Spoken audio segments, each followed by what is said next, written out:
kung gusto nyo malaman kung ano yung dadalhin ko para sa tournament bukas, panoorin nyo ng buo itong video na to. First time kong sasali sa isang tournament, kaso nga lang singles tournament to, no? So wala tayong masyadong experience sa paglalaro ng singles. Hopefully maayos yung laro natin bukas, and of course sana mag-enjoy tayo.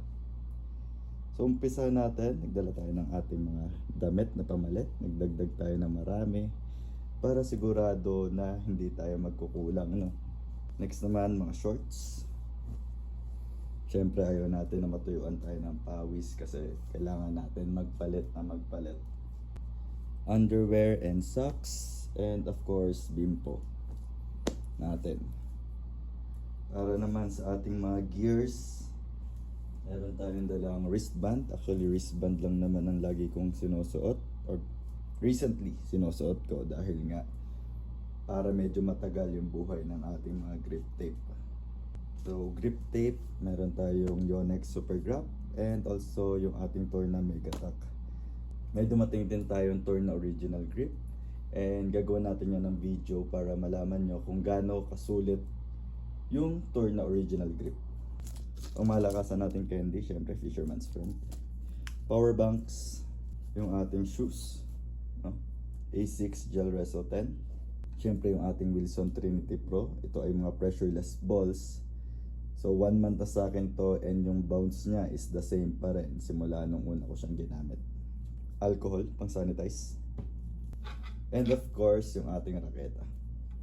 Electrolyte drinks para maiwasan natin na mag-cramps during the game.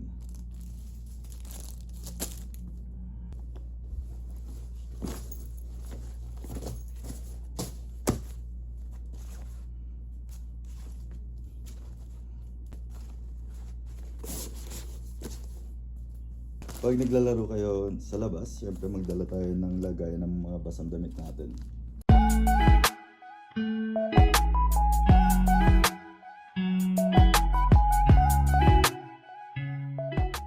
So dala rin natin yung ating GoPro pang video, and yung ating DJI Osmo Mobile para sa kanyang active tracking. So hopefully makakuha tayo ng magagandang video during the game.